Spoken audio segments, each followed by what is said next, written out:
You are watching the press preview, a first look at what's on the front pages as they arrive. It's time to see what's making the headlines with the political commentator Tim Montgomerie and the journalist and broadcaster Jenny Kleeman. They'll be with us from now until just before midnight. So let's see what's on some of those front pages for you now. Well, the Metro leads with the arrest of a man believed to be the driver of the car which struck dozens of pedestrians at yesterday's Liverpool Premier League victory parade. The Sun has the same story, referencing that the suspect was detained on suspicion of dangerous driving and driving while unfit through drugs. It's also on the Daily Mail, who report that the suspect is arrested for attempted murder after tailgating ambulance past events stewards. The Eye speaks to economists who claim Reform UK's proposals to restore winter fuel payments and lift the two-child benefit cap while also cutting tax would lead to a fiscal crisis similar to the one during Liz Truss's short-lived premiership. The Telegraph reports on the Mayor of London's calls for cannabis to be decriminalised, with Sadiq Khan urging that the move would help police. The Financial Times hears that the government is adjusting its borrowing strategy to shorter-term arrangements that will mean paying less interest. The Guardian leads on the standoff between the Chancellor and some ministers over proposed cuts to public services. The Times reports on the fears of senior policing figures over Labour's early prison release scheme. And we're joined tonight by Tim Montgomerie and Jenny Kleeman. Welcome to both of you. We'll start with the Metro front page and the arrest that's been made after the incident yesterday in which the car ploughed into revellers at the parade in Liverpool city centre. Tim. Well, first of all, I remember where I was in Wandsworth yesterday when this news struck. And I know there are people still seriously ill in hospital. But when I first saw the footage, I thought there were going to be multiple fatalities. And thank God, perhaps partly because of the expertise and the dedication of the emergency services, that we haven't got a death toll tonight. Lives have probably been scarred forever by what happened in that incident, but at least it is not as bad as it could be. Small mercies, I know.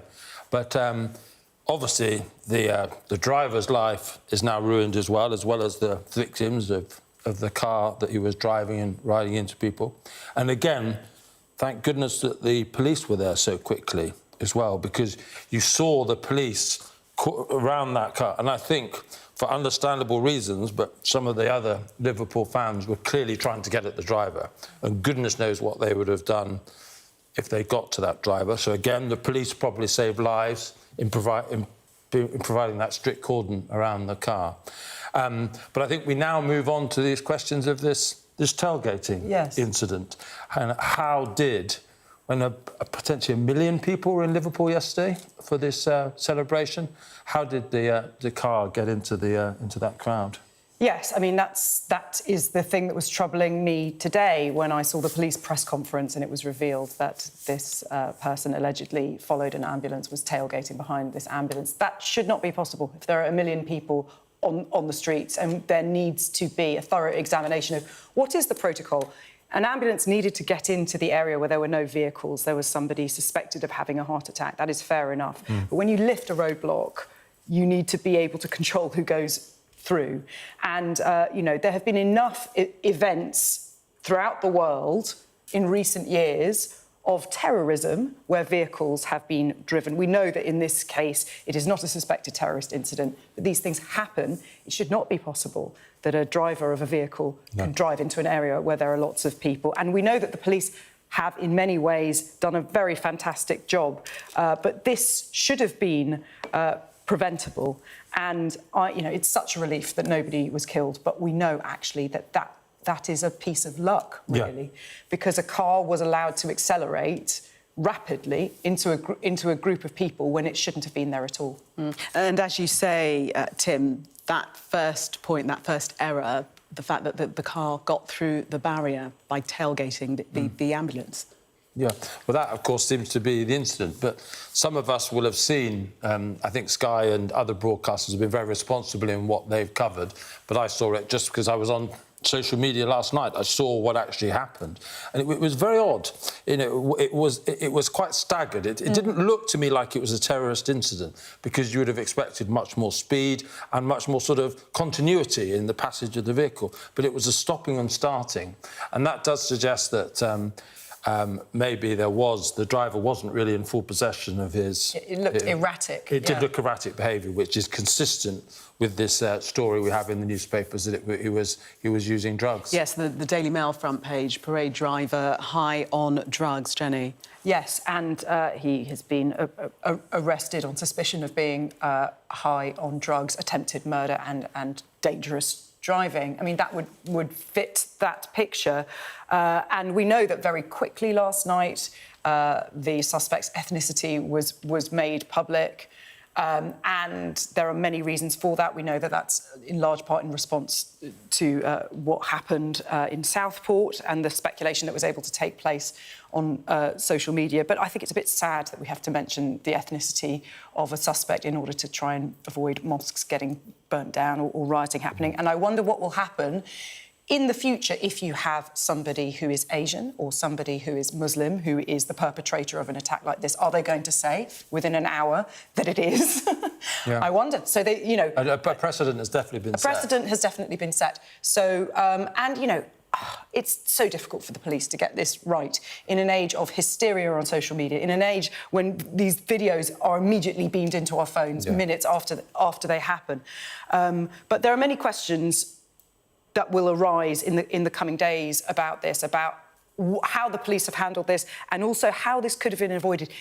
I think this should have been avoided. It should not be the case that an erratically driven vehicle, or any vehicle that's not supposed to be in there, should be able to get into a place where 1 million people are congregating. And what's another extraordinary chapter in the history of Liverpool Football Club? You know, tragedy again associated with the club, and they've had enough. I'm a Manchester United supporter. We are big rivals, but Liverpool have had more than their fair share of tragedy associated with football. They really have. And there were people being interviewed today who were there who had survived Hillsborough and were then dealing with this. Yeah. There was somebody I heard on the radio today who had survived the Manchester Arena attack and was then in the presence of this. We spoke to him. It is too much. It is too much to bear, all of this for tragedy. one city, one quite small city.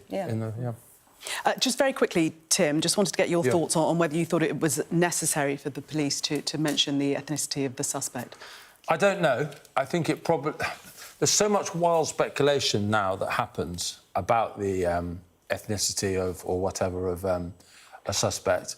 And, of course, there's so much, despite responsible use by broadcasters of social media images, there is so much social media footage now of these incidents.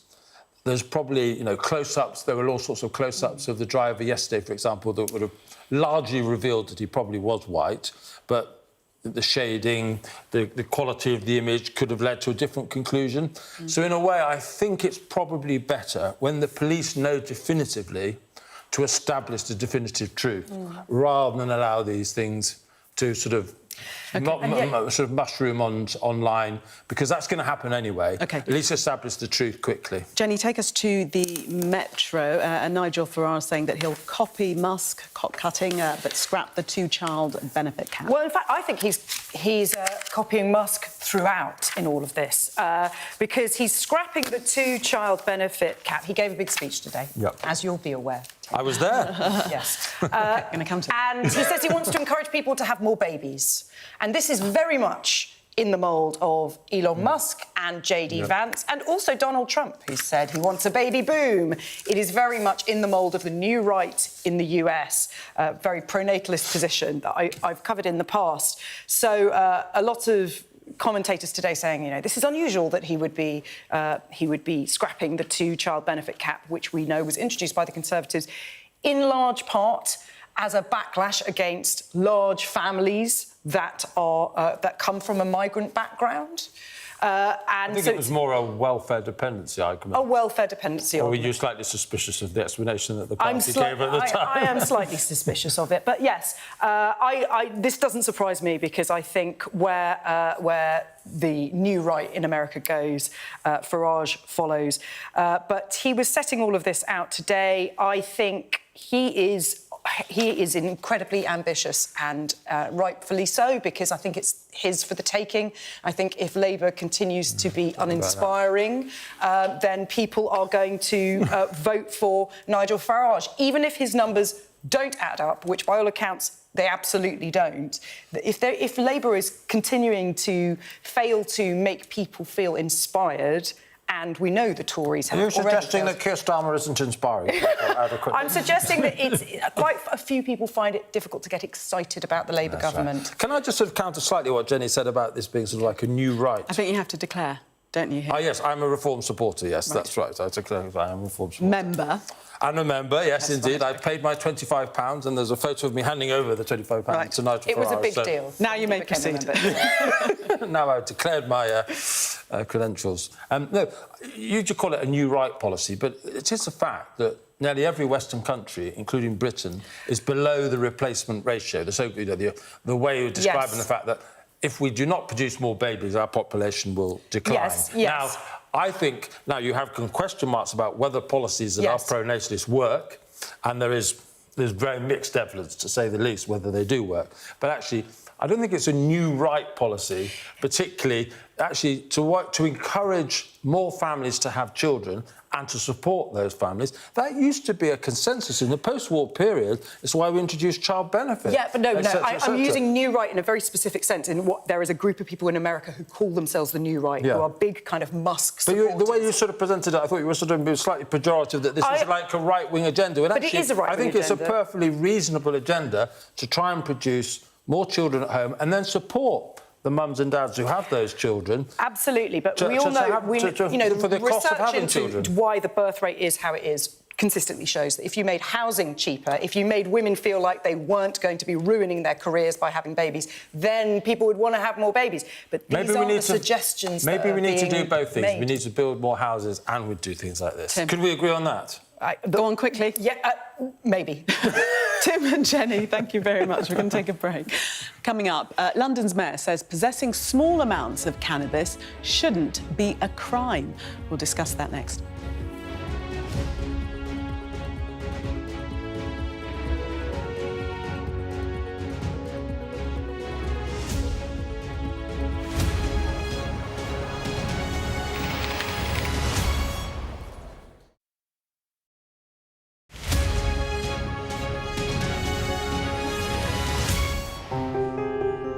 I'm James Matthews and I'm Sky's US correspondent, based here in Washington, D.C. Do you fear a fourth indictment? Is it a drug? Does your government owe an apology to the British home children? Great to see you. Does your government owe them an apology? The fact that they were intercepted, does that indicate a military weakness on the part of Iran? No. Free, wherever you get your news. There's no doubting the strength of this hurricane as it roars through. You can feel a devastating power. It had been a difficult night in a deadly storm. Bang, bang. You can hear it hitting the windows. Our houses are okay. It's depressing. As bad as all of this is, it could have been much worse. Today, this land they call sacred is at the heart of America's electric car revolution. To me, it's a sacred ground. The white gold rush is a race that Biden doesn't want to lose. I've covered some of the biggest stories in the world. Donald Trump, 45th President of the United States, it would appear is about to learn his fate. Escort coming out! San Quentin houses America's largest death row. They rarely allow cameras onto the condemned block. James Matthews, Sky News. I want to be treated equally like everyone else. It's one step closer to getting out, to getting off death row. Sky News. Get the full story first. Mr. Trump, James Matthews from Sky News. Hey, James. You're diminished by claims that you're a racist. Question? Mr. Musk, has your ignorance and ego cost Ukrainian lives? Vladimir Putin calls you outstanding. What do you call him, sir? He's from Sky News. He's from Sky News. He's entitled to ask me questions.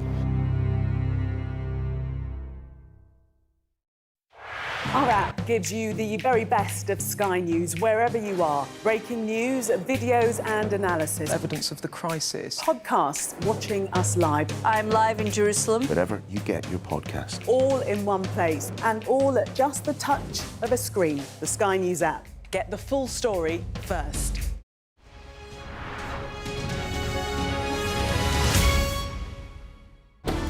Jubilation in the streets, while some emotional. This is a political victory for Prime Minister Modi and his Hindu Nationalist Party. I'm Neville Lazarus and I'm Sky's reporter based in Delhi. Companies like these are helping India in its trajectory to be a serious player in space exploration. Sky News, get the full story first.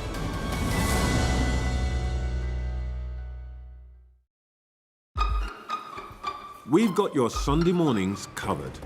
From the front page and the sounds of the streets to the voices of the people who make the major calls and big picture politics beyond Westminster. We'll put you at the heart of our story. I'm ready. Are you? Join me, Trevor Phillips, Sunday mornings on Sky News. Welcome back. You are watching the press preview. Still with me, Tim Montgomerie and Jenny Kleeman. Let's take a look at the front page of the Financial Times. King Charles in Canada, and the second time that British monarch has addressed the Canadian Parliament. What were your thoughts on the visit, Jenny? Well, it shows how Trump has really been good for the monarchy. You know, it was a show of friendship at a time of tariffs and trade wars and Trump's threatened takeover. And, you know, the detail in the FT's coverage is very interesting. He's the first British monarch in almost 70 years to preside over the opening of the Canadian Parliament. And he's in the middle of cancer treatment. He's travelling far. I think he's only there for 24 hours. And so it's symbolically very important that this is happening. And you can tell that he was kind of enjoying himself there. There is. There's a picture on the FT's picture is nowhere near as good as the Telegraph's picture. The Telegraph's picture, I don't know if we can get that one up. Yeah. That you've got Carney and the King clearly enjoying themselves, and it's almost like they're being a little bit naughty, and they know they're being naughty in the eyes of Donald Trump. Now, whether Donald Trump has noticed any of this, we will have to see. But in the speech that the King gave today, you know, the royals have to be very careful what they say, but he made it very clear he was in favour of free trade, which is not, of course, where the president just below, slightly to the south of Canada, has a view. And also, this isn't the first time the King has made his position clear. He was, I think, on a battleship recently, and this was showing off his Canadian medals. And so the King, in accordance within the limits of protocol, has made it very clear to the American president, who, of course, will be visiting Britain later this year, that he's on the side of Canada, of which, of course, he is King of Canada. Yeah, some saying he might be a little bit miffed by the fact that he met Carney before he meets Donald Trump at the state visit, but that's how things have turned out. Let's have a look at the Telegraph now, and Sadiq Khan is saying that cannabis possession should be decriminalised. I think the detail is a small amount of cannabis possession should be decriminalised. I found this headline hilarious. Cannabis should not be criminal, says Khan, Mayor of London.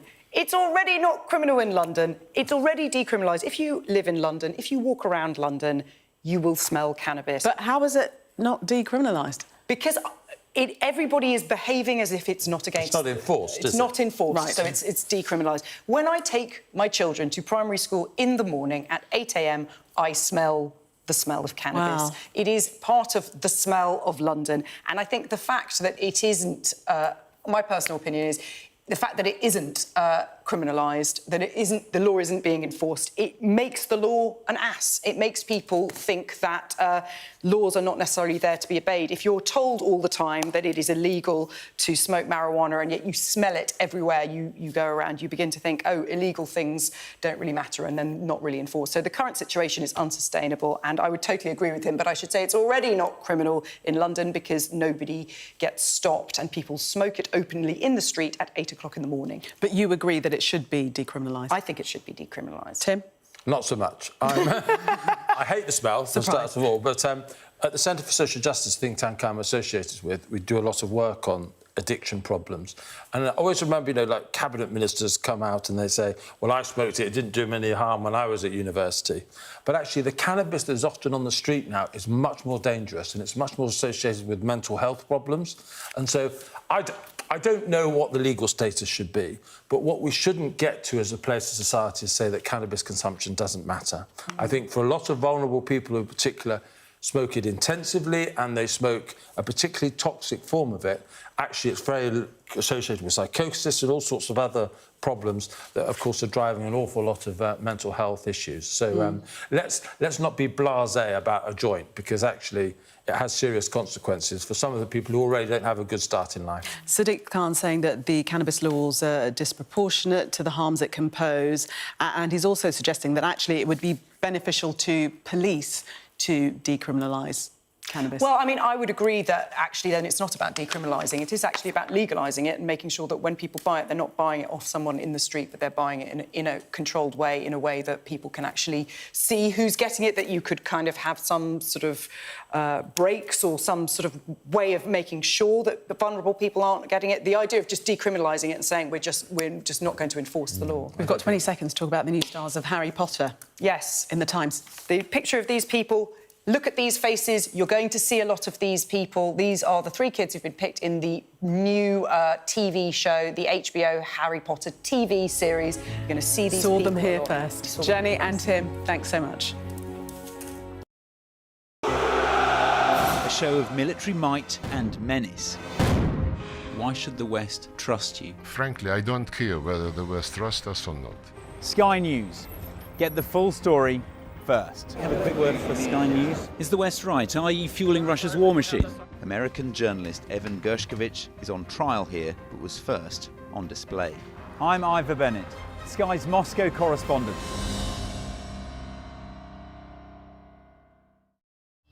We arrive. A secret hospital hidden in the Myanmar jungle, treating the victims of this bloody war. This is Myanmar today. Its military rulers don't want the world to see, but we have. I fight for my own future. I fight for my generation's futures. This is an actual crime. They don't care for that. Myanmar army is only a couple of kilometers away. So this is a major humanitarian disaster.